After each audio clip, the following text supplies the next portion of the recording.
Yeah. For our speaker joins in, let me one more. Okay. Good afternoon, everyone. Welcome to today's session. My name is David Awolu, and I am.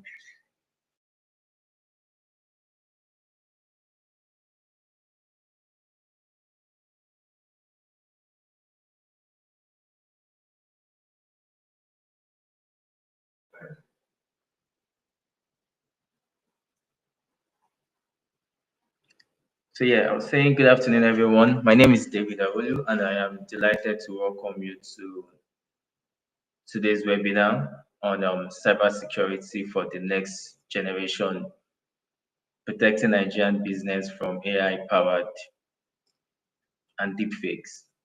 So thank you for making the time to join us.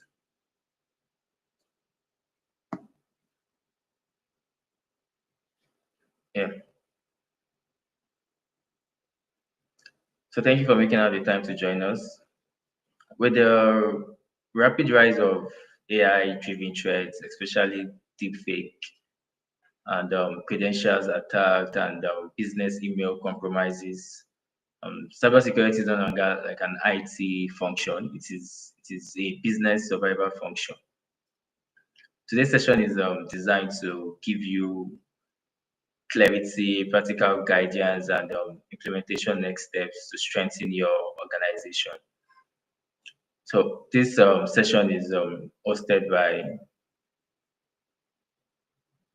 this session is hosted by Protein Technologies, and at Protein Technologies, we support organizations across Africa with digital transformation, IT consulting, and cybersecurity resilience and cyber resilience. Our mission is to help businesses achieve scale, security, secure, and operational efficiency through world world class technology solutions. So today's conversation aligns with our broader commitment to helping organizations navigate the evolving trade landscape with confidence and proactive measures. The Nigeria, the agenda for today is the Nigeria escalating cyber threat landscape, AI deepfakes, the evolution of fraud tactics, why transactional security models fails, zero trust security for the AI era, and practical roadmap to implement in 30 days. Okay. Um, okay, so our speaker is here. So as I was saying, I said the agenda for today is Nigeria escalating cyber threat landscape, AI deepfakes and the evolution of fraud tactics, why traditional security models fail, zero trust security for AI era, practical roadmap, and what to implement in 30 days.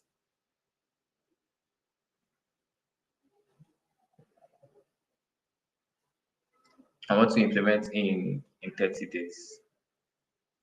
Mr. Ikechukwu, I hope you can hear me.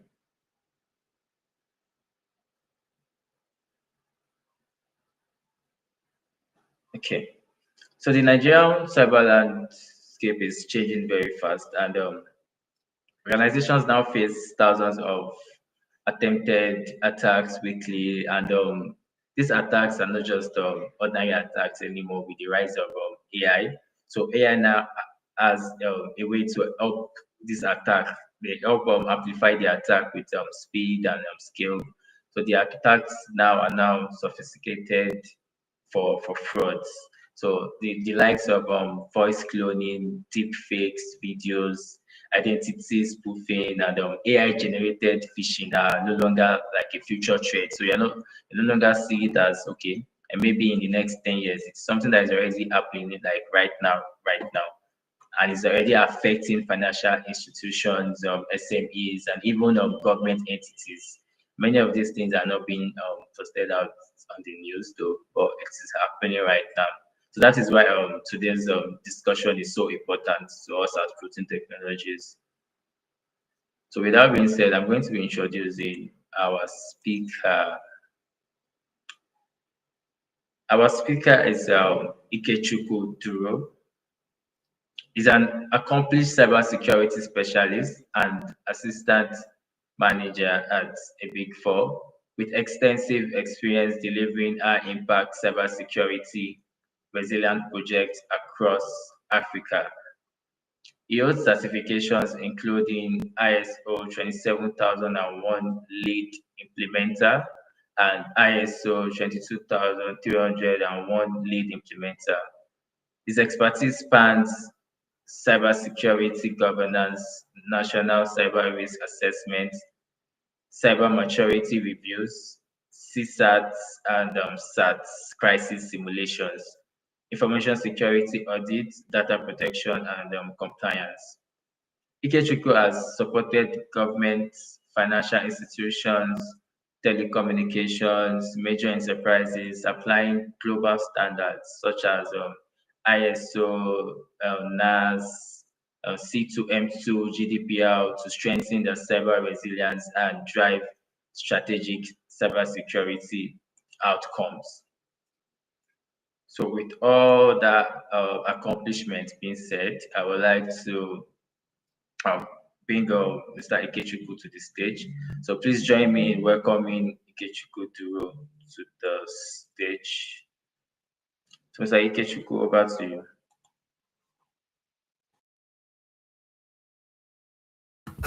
Yeah, thank you so much, David. Good afternoon, everyone.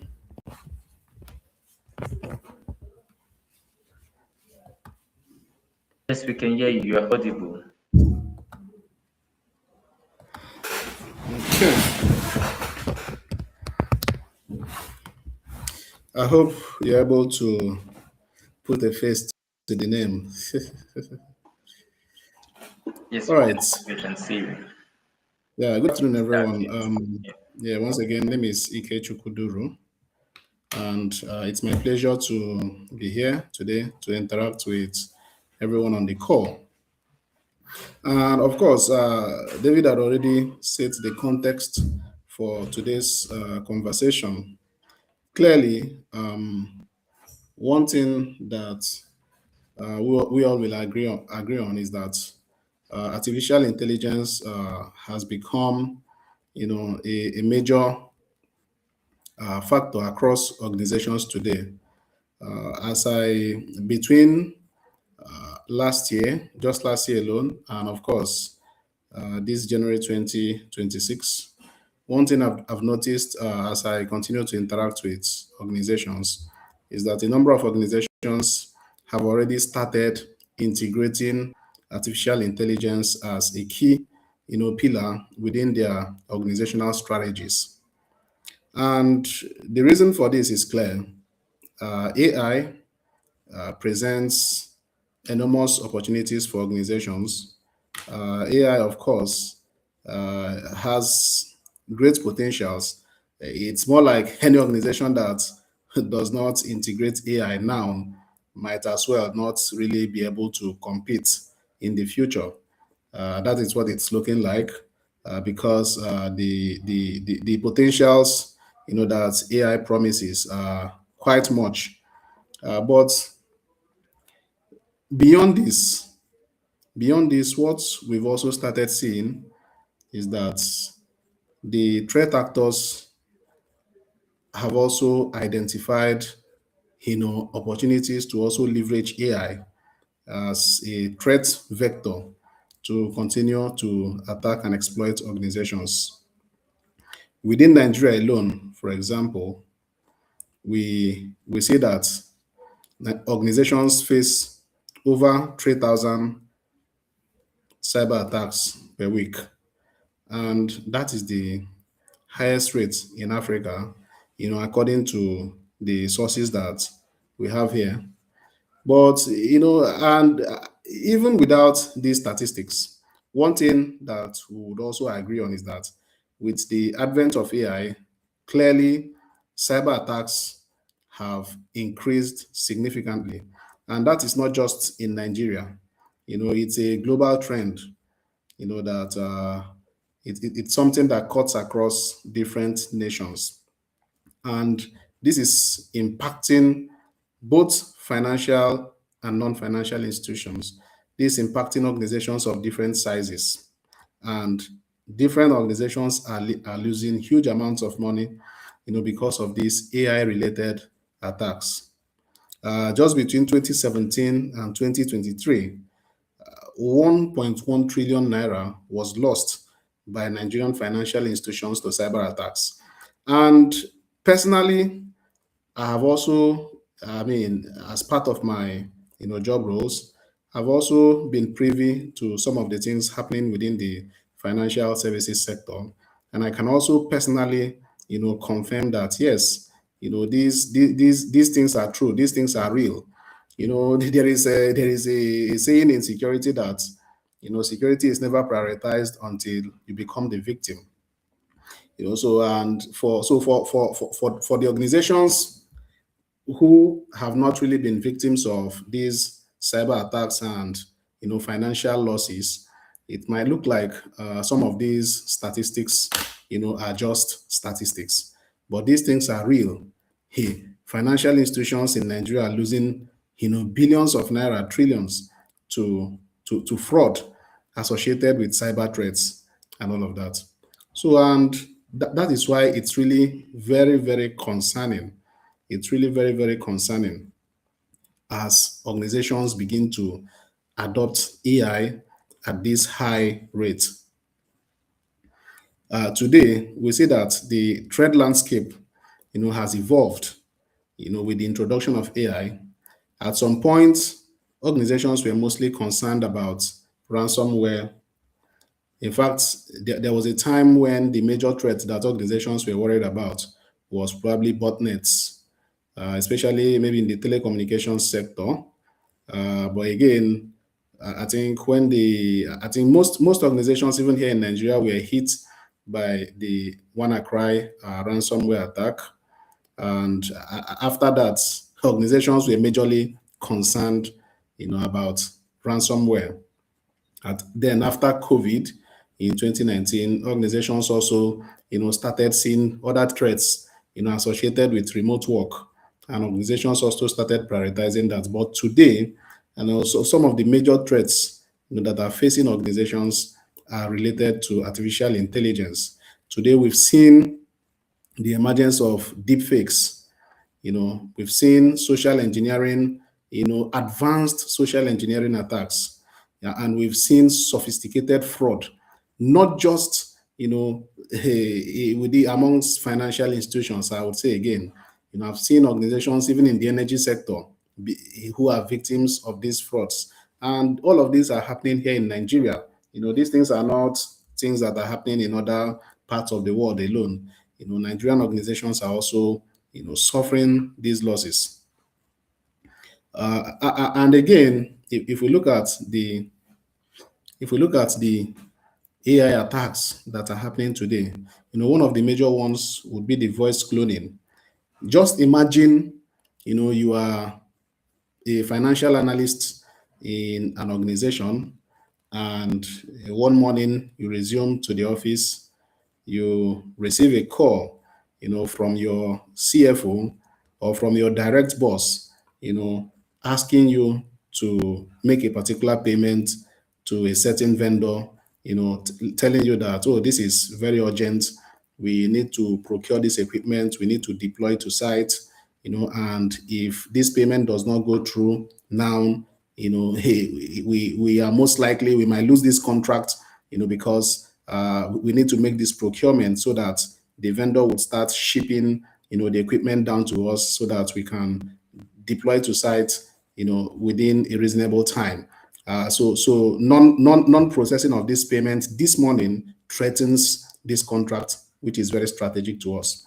Just imagine that you find yourself in that position, and the voice that is speaking to you is the exact voice of your boss that you know, and he has told you not to worry, we'll do the invoicing later, but for now, just send this payment advice to the bank, we'll do the invoicing, would process everything today, but this payment needs to go through immediately so that the vendor can start shipping down this equipment so that we don't lose this contract.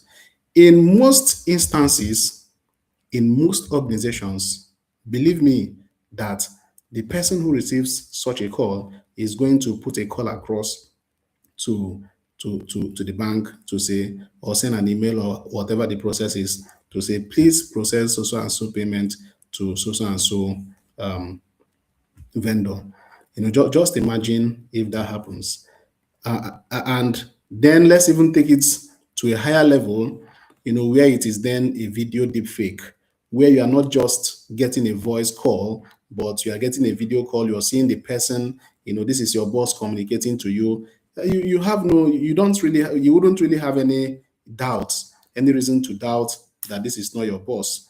You wouldn't really have any, I mean, under normal circumstances, you wouldn't have any reasons to doubt that that is not your boss. And you would fall victim and process that payment only for you to come and realize that, oh, this was deep fakes. And these things are not imaginations. These are things that are already happening amongst organizations here in Nigeria and, of course, outside of Nigeria. There have been a number of instances, where, some of us as, professionals even had to come in to say what happened, how did it happen and all of that. That's just to tell you that these AI deepfakes, they are no longer buzz. They've already become realities. They've already become realities in Nigeria. And when we also look at the traditional security controls, that organizations currently have, you also see that those controls may not also, be effective in detecting some these AI deepfakes, because those controls were not designed, for such threat scenarios. And again, statistics has it that for human beings, the detection accuracy, for AI deepfakes is between 55 to 60%. And of course, when you use AI tools, the detection accuracy is between 45 to 50%. And you see that whether you use tools or it's a human that is doing the detection, the accuracy is still very poor, which presents a very big challenge for organizations. What that then means is that organizations cannot fully rely on mere detection to say that this is a deep fake or not. Sufficient processes will then need to be in place to ensure that, every transaction, is every such request is verified. But of course, we have a section of this, presentation that is fully dedicated to that. So, but if we still come back, we see that over $25 million, is stolen via deepfakes alone. And of course, there are a few incidents that have happened. I mean, I've spoken to some of them, but there are also a few specific cases that we can look at. Just like the incident at an engineering firm in Hong Kong, just in 2024, where a finance worker joined a video call, with the CFO and executives, and everyone appeared real. So this is not even just a one-to-one meeting. This is like a full, Teams meeting where you have everyone on the call. You are seeing your CFO, you are seeing your executives, and these are the people who are the decision makers of the business. These are the people who you would need to go to for approval if someone else were to come to you to make a request. And they are now the ones authorizing the payment of $25 million in transfer. You know, just imagine, and this is something that happened in Hong Kong, as reported by the Hong Kong police. And that was a very major incident. Just imagine losing $25 million as a business. And even if it's a very big business, this is a significant, financial loss for any business for that matter. And in Nigeria too, there have also been, several cases or where accounts are compromised, finances are lost, as a result of these, cyber attacks, and also AI related attacks.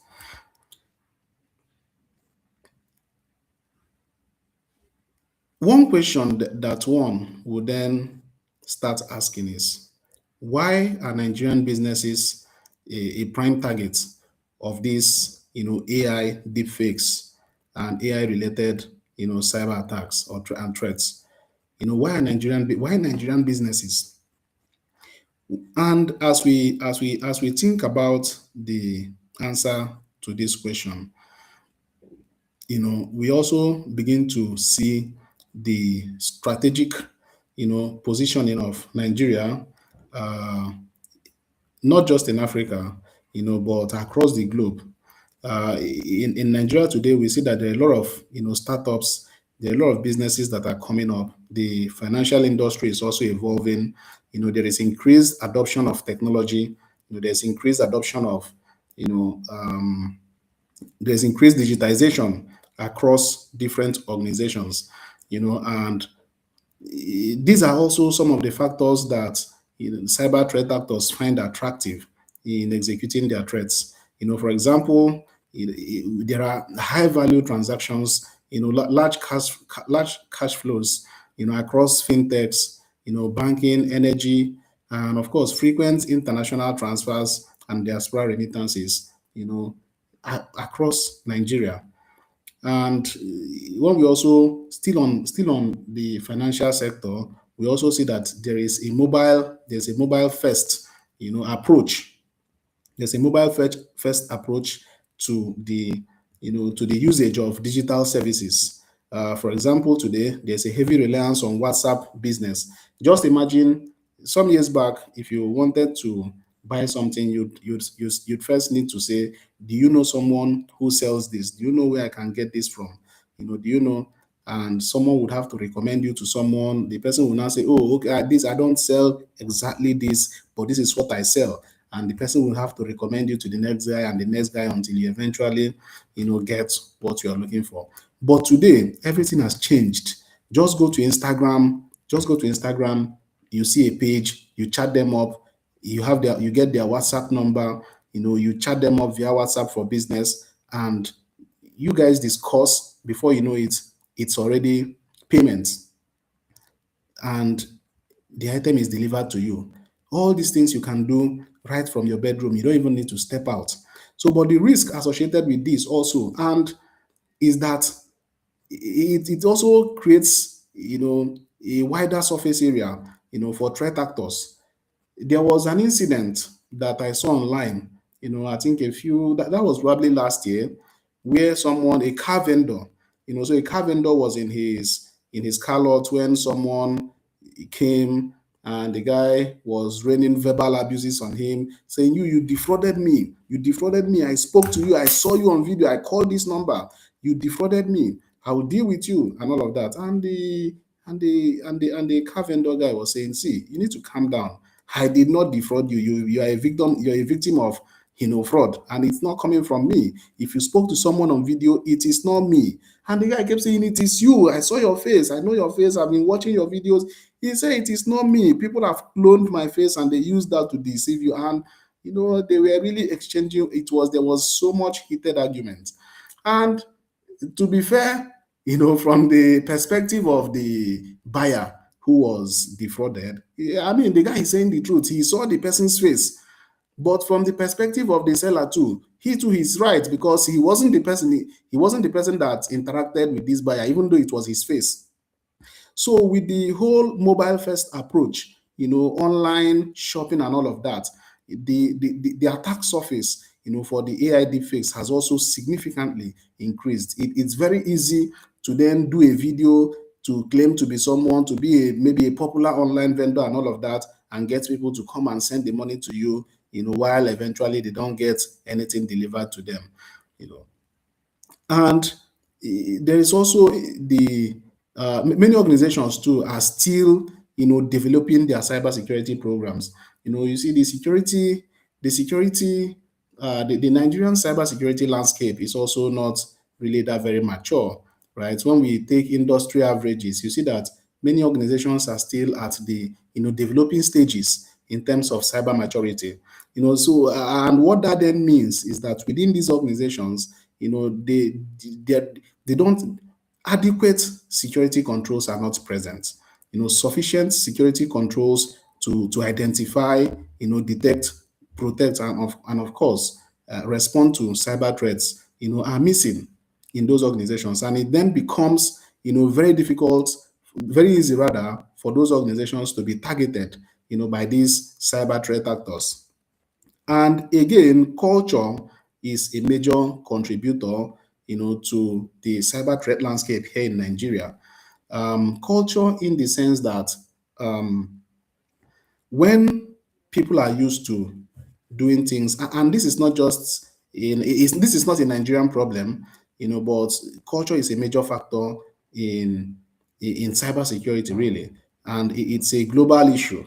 You know, when people are used to doing things in a certain way, I'm used to, if, for example, if I use 1234 as my password, it is very easy for me. And if I have to enter that password only once and I don't need to enter it again for the next 3 years, I don't need to change it. It is very, very easy for me. I don't want stress. But if someone now says, you must use special characters, you must use alphanumerics, you must combine, it must be the minimum of 16 digits and all of that, and you have to be changing it every 3 months. I will not be happy with the person. These are cultural issues.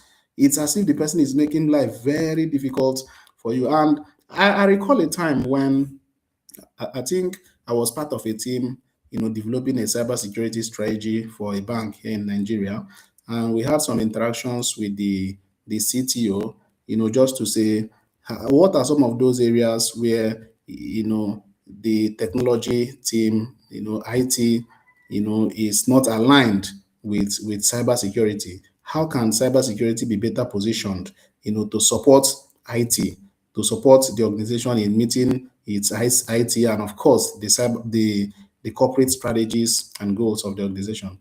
And one key thing that the CTO said was that, oh, we are overprotecting things in this organization. We are overprotecting things. That security is making the work very difficult for the IT guys.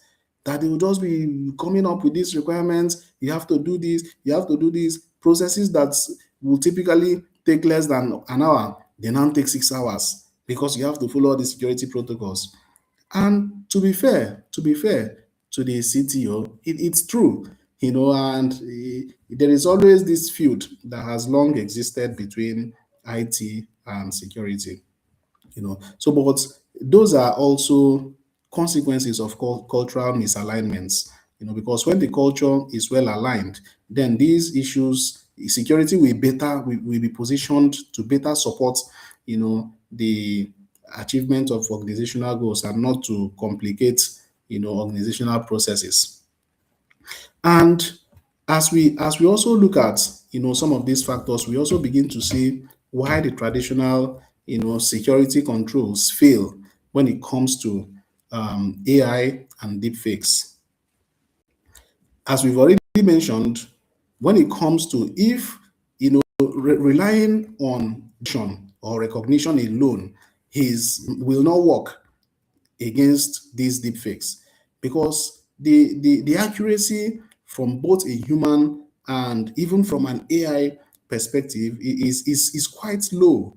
So it is extremely difficult to say we are relying strictly on detection, to know when this is a deepfake attack and when it is not.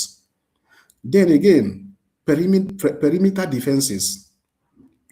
The traditional security, perimeter, controls or safeguards, like the firewalls and all of that, are not really, we are not designed, we are not specifically designed to combat, or to counter attacks such as deepfakes. So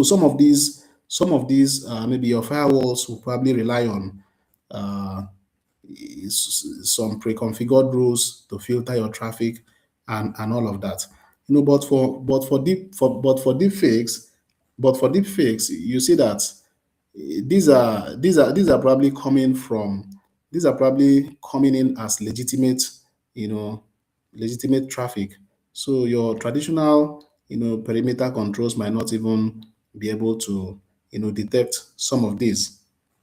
And even when you have, security controls that also analyze the content and all of that, We've already seen it that the accuracy in detecting deepfakes is also quite low. So even when the content is analyzed, it might also really not even be effective to detect, to detect some of these attacks using the traditional, perimeter controls. And then with the way, the way that organizations also manage passwords is also a major contributor. Today, in fact, at a point there was this argument amongst professionals as to whether the constant changing of passwords was really a good practice, as to whether the use of complex passwords was a good practice. And that was coming from the place that when people are pushed to constantly change their passwords and to, use complex passwords, they still find the easy approach. And what is the easy approach? You just see that the person will start writing down the password somewhere because they don't want to forget it. Or they will just be changing one number. So if the password was ABCD123, they'll just say ABCD124. They'll just be changing one number. So at the end of the day, that still defeats the overall objective of having to, require people to use these complex passwords and to change these passwords. So these password management practices are also a major contributor because once, the credentials of, an employee of an organization is compromised, it becomes very, very easy, for these deepfake attacks to be carried out, from the employee's account, from an insider perspective. It becomes very difficult.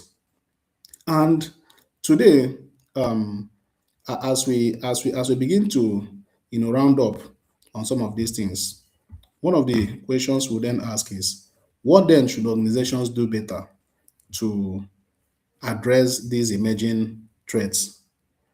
And one key thing is that organizations need to adopt the zero trust security principle. Organizations need to always verify. And this is not just this has to do more with even processes. Of course, it requires technology too, but organizations need to have the right processes in place. Organizations need to have the right processes to not just rely on detection, but to verify that some of the requests that are coming in, the communications, that these are genuine. For example, but overall, organizations need to implement the zero trust, architecture. Always assume that there's been a breach. Always assume that this is malicious, and then proceed to verify that it is not, instead of, assuming that it is good until proved otherwise. You have to assume that it is malicious until proved otherwise. you know and of course, some of the core pillars in doing this is to verify explicitly, by having the right processes and procedures in place. Implement, least privileged access. People should not just be given access to all resources because they work in the organization. At least that would limit, the extent to which, malicious actors are able to access information that would help them in carrying out these deepfake attacks. If a person's account, for example, is breached, by limiting the access that each person has, we also limit, we also reduce the threat surface. And of course, we've said this before, assume that there is a breach always, and monitor continuously. And of course, implement multi-factor authentication across user identity. Yeah. So yeah, and yeah, as we also look at zero trust, we also begin to ask, how exactly does zero trust stop deepfakes? One, we've talked about identity verification. When you have multi-factor authentication, across all user identities, it becomes very difficult. So even if someone's password is compromised, you know, even if someone's password is compromised, it becomes difficult to access the person's accounts, because the attacker would still need to go through that extra layer of authentication with something else that is not the password that they already know. And then, of course, transaction controls.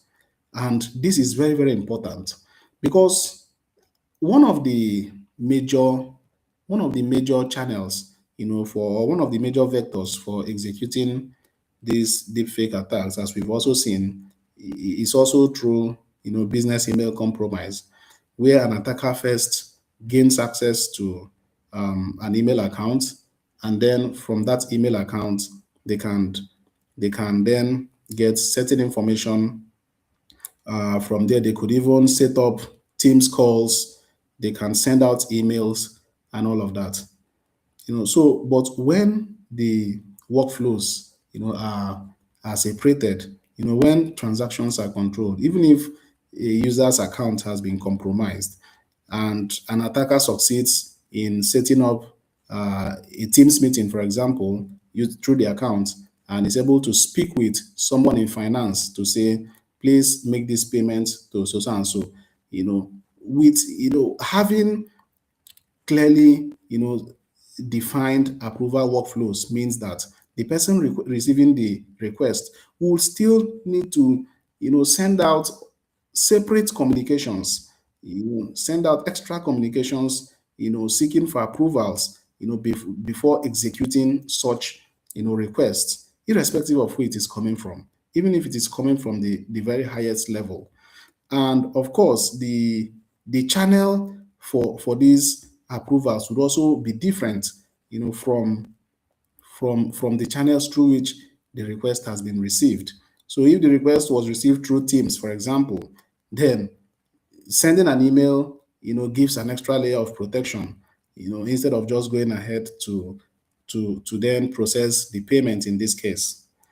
Behavioral analysis is also one way, that we also see that zero trust also helps when it comes to protecting against deepfakes. And this has to do with still leveraging artificial intelligence. Of course, we've said earlier that artificial intelligence is multifaceted. It's both, it comes with its pros and cons. While it has the good side of it, where it is very helpful to organization, it also has the bad side. So even though these attacks are, carried out using artificial intelligence, artificial intelligence could also provide support when it comes to mitigating against these threats. So when it comes to behavioral analysis, we see that AI monitors for unusual transaction patterns and flags suspicious activities in real time. Just imagine a situation where um, a maybe the MD or the CFO of an organization is here in Lagos. He has made a Teams call from Lagos. The IP address is Lagos. Then 3 minutes later, the same CFO is calling someone else on Teams to give an instruction to process payments, and is making the call from, let's say, China. The IP address is saying China.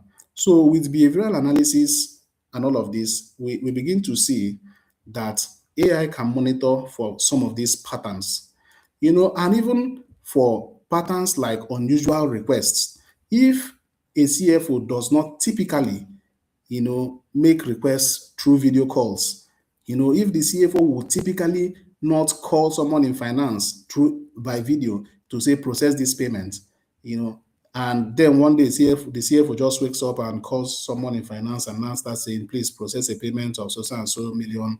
Behavioral analysis would also help in detecting to say, oh, this appears unusual and all of that.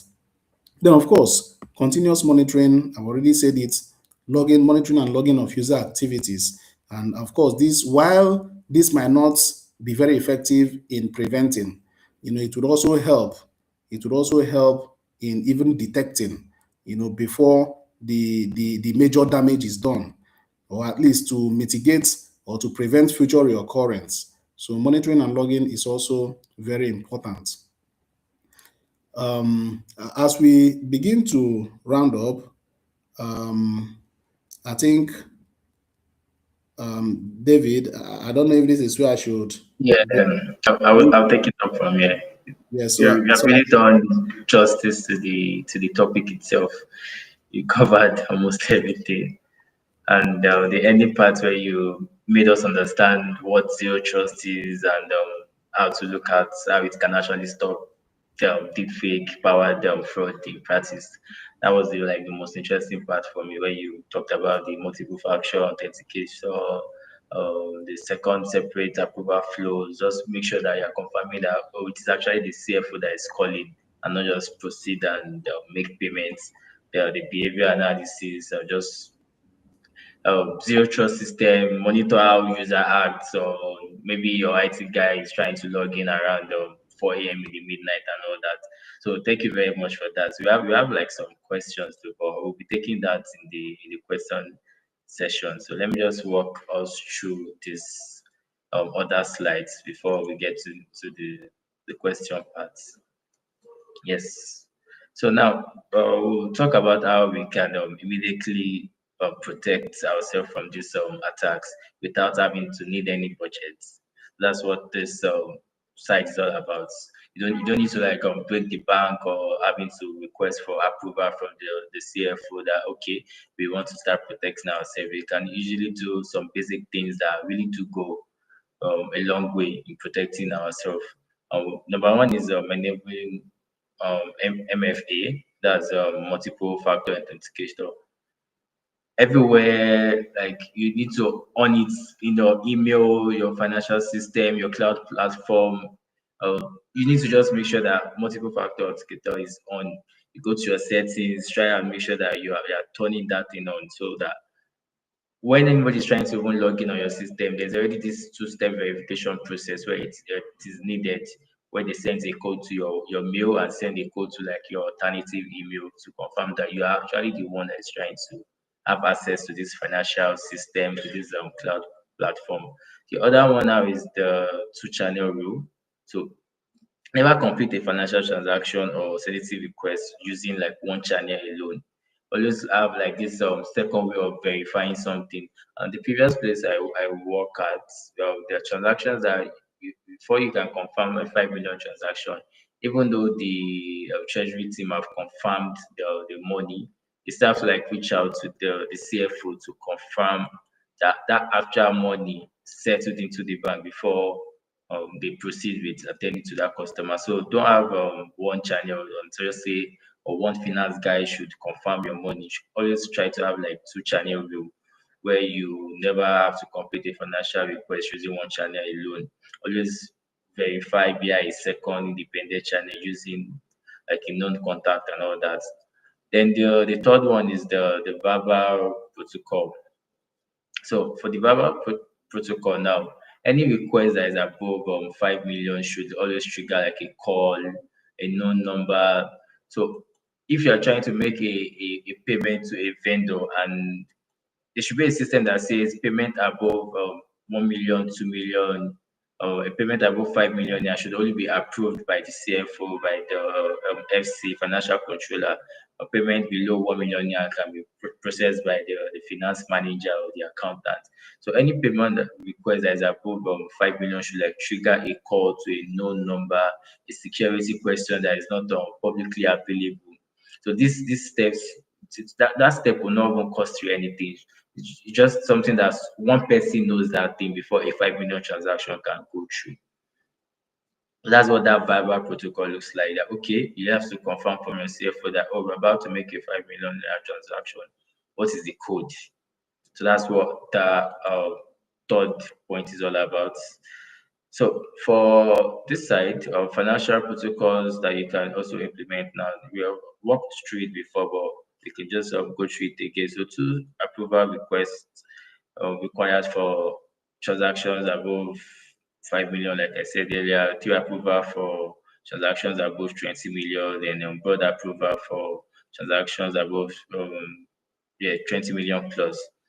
Then you can apply security measures, 2-hour cooling period for urgent requests. When a customer is saying, "Oh, I need to be at somewhere, I need to be at somewhere," you always make sure that there's a protocol that okay, maybe they need to call, you need to call your bank or your account officer, making sure that oh, this money is settled or this check is going to be cleared in 3 days. Or if the customer actually has money in their account before they dropped, for the check they dropped, those kind of security measures should be done put in place. And for the culture and change part, you want to like empower your staff to know how to like verify all these steps, things to look out for, things to like know that oh, when my CFO calls, my CFO would not easily say this on a call, would not tell me to make a transfer of 2 million. Yeah, my CFO would probably send me a mail and all that. Just want to like train your staff in regards to that. So now we also have a 30-day implementation roadmap that you can use, which is straightforward. Enable MFA everywhere on your Gmail, on your email, on your financial systems, on train teams on how new protocols, document all security procedures. So when you're having new hires, new intern, onboarding new persons, there's already like a documentation guide on oh, first thing first, update your new password, put MFA here, change your security questions. Those are the things you would like want to document for new hires and interns. Then like with 2 and 3, develop email security solution, implement two-channel verification, where it's not just one person that is confirming payment, where it's not just one person that is approving a request, where the payments can be made from a phone, but you need to get like the authentication code from the financial controller or the CFO and test with different fraud attempts. Try and do test runs with your IT teams. Let them send in like a phishing mail. Try to recreate a deepfake video and send to like their finance team and just simulate these attacks. Therefore, week 3 and 4, you can now begin network segmentation, deploy endpoint protection across organization, establish regular security training schedule. So aside from owning multiple factor everywhere, aside from tests with simulated fraud attempts, implementing two-channel, you also want to like make sure that everything is all network are segmented, that are separated from each other. What someone has access to, a lower level staff shouldn't have access to some certain things. Should only be accessed by the CFO, and you are um, getting protections for your security so that your things like phishing attacks will not easily penetrate your system when they come in. Those kind of mails will be easily flagged as phishing. Then your employees are already trained to know that this is a phishing mail, then they go ahead to report it and delete it. Then they establish regular security training. You want to continuously train your staff. 2 years ago, I think AI came out 2023. So like 3 years ago, 4 years ago, there was nothing like AI attacks and the likes. It was more of phishing, ransomware, malware, and that. And staff were trained for malware and phishing, but staff were not trained for deep fakes and the new AI trends, new AI attack trends that we're seeing now. So you want to like continuously train your staff. You should not stop. So now the key takeaways to take from this whole session, if I thought anything, is that you should know that you are not exceptional. You are a target as well. Everybody is a target. You just want to protect yourself because almost every week now, the statistics shows that over 3,759 attacks per week. So everybody is definitely a target. There are ways that I use LinkedIn a lot, and you see some kind of link shared into my DMs, and I just know that oh, this one is just trying to get my attack. So everybody is a target. So you just want to be prepared. Deepfake grows over 3,000 percentage. Old security doesn't work. Like you said earlier, 4 years ago, 3 years ago, there was nothing like AI attack. It was more of a ransomware where they would lock you out and all that, malware and the likes. But now, with deepfakes, those security procedures that were implemented are now like outdated. You need to update it. Then the zero trust, always verify, start the week with multiple factor authenticator verification, prevent cheaper than prevention is cheaper than recovery. So you want to get that solution, that cybersecurity solution, if needed, if you have done the basic things like enable multiple factor authenticator, have trained your staff, your segments, have restricted access to some certain persons, you want to like go further into investing into cybersecurity because it's an organization. You cannot just assume everything is safe. So that's the key takeaways that you should be taking out of this session, if at all anything. And so now we're now into the question right on time. We're now into the question and discussion part where I have a question for our speaker. So Ikechuka, are you still on the call?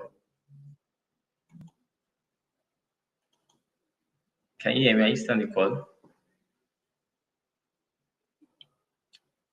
Yeah, There's a, hi, David. yeah, so there's a question for you here. And the question is, based on your work that you have done across financial institutions and with governments, so what is the single biggest cybersecurity mistake that any Nigerian business are making today that will leave them exposed to AI powered attacks? What is like the single biggest mistake that will leave Nigerian businesses exposed to AI powered attacks? Yeah, so I think it's an easy one for me, really. For me, the single biggest mistake that I would say organizations are making today is the assumption or the belief that we are safe, we are secure, we have it covered. That's an assumption I've noticed across even senior executives across different organizations. Always believing that everything is okay, and even when we've seen gaps, we say there are gaps here, there are gaps here. They say no, it's not possible, and all of that. I think that assumption is the single biggest mistake. Thank you very much for that question. So that makes this second question actually perfect now. So they assume that they are safe, they are safe, they are safe. But now, what if they stop assuming and actually implement everything that you suggest? You tell them that, oh, this is the gap, they block it and all that. Are they still safe? Well, the truth is that when it comes to security, an organization Yeah, can never be 100% safe. The cyber threat landscape is changing. It's dynamic. The threat actors themselves are not also sleeping. And it's just like it's either you're chasing something or something is chasing you. So chasing you you. must always keep running. You must be in motion, right? So the threat actors, they are not sleeping. For some of them, they are cyber criminals. This is their source of livelihood. They are interested. What it's the money in it for them. So they will never stop until, in fact, they will never stop for as long as people don't stop working. And for them, maybe till the day they get tired and others will come up. So but for them, so long as they need money, they will continue coming up with new ways to continue to attack organizations. So organizations must also continue to evolve in their security strategies and the security controls that they have in place. Yeah, thank you very much for that. So now leads to the third question. So the third question is more like that's the but it's the last question though, since the first one is what people feel they assume they don't need the security, and now they're saying, okay, we have accepted your assumption by implementing anything, and now we got to understand that even with the whole implementation, you're still that's why there's something called continuous learning, Kaizen. You have to just keep on improving and improving and all that. So now the third question is that we have implement, we have done all those things. So the first sign that an organization would see when they are like under deepfake attack, how would they know that they're being attacked? So if you want to like train your staff that this is a deepfake video, is it that you tell them to install it too, or the video is shaky? So how would they know that they're under an attack, like a deepfake to be precise? I mean, when it comes to deepfakes, we've already seen it that the detection accuracy, is around 55%. So whether it's by an individual or by a tool, the detection accuracy is is low. And it doesn't matter if it's a deepfake attack or it's any other attack. If an organization has been has been a victim, of an attack, and they've already suffered the losses. I mean, you will know that you're under attack when you start suffering the losses. By the time your bank comes back to you, and you are, or maybe by the time you see that money is leaving your account, and you reach out to the bank and say what's happening, and they begin to say, oh, you sent so and so payment request and provided so and so approval on so and so day, and you begin to say no, but I didn't send it. By the time they start feeling the impact, the organization will definitely know that they've been compromised. And of course, like I said, uh, yeah, of course, there could also be, from a technical, point of view, there could be other indicators of compromise. For an organization that is very mature, that has a SIM solution or a SOC, and you have relevant systems in place to monitor your user behaviors, user activities, and all of that. You would also get those alerts, in your SIM, to say there are unusual activities happening at so and so host and all of that. And you now still need the right people with the right skills and competencies, and the right governance framework, so that people will not just dismiss those alerts as false positives. You need the right governance framework, the right policies, the right tone at the top, for and of course the right people with the right skills and competencies to then, you know, review these alerts, and also identify whether there are incidents or not. Yeah. Thank you very much for that. So we're like 4 minutes to the end of this session. So thank you very much. And as we have all seen today, like AI powered AI powered cyber threat is accelerating. It's not slowing down anytime. I remember when ChatGPT came out, it was just prompts and getting chats. But now you can use ChatGPT to like create videos and all that. That is the whole point of this discussion today now. So it is accelerating, but with the right control, the zero trust principle, disciplined verification, just those things can like prevent at least to an extent to prevent majority of these attacks. So just turn on your MFA and all that. So on behalf of Protein Technologies, I just want to sincerely thank all everyone on this call and thank you for joining us. And special thank you to you, Mr. Ikechukudu. We really appreciate you for coming on this call to have this discussion with us. And if your organization needs help with cybersecurity assessments, resilience planning, digital transformation, you can feel free to reach out to us at business@proteintechnologies.com or visit our website. So thank you all once again and enjoy the rest of your day. Thank you, Mr. Ikechukwu. Yeah. Have a Thanks, nice day. everyone. Yeah. Bye. Yeah, bye.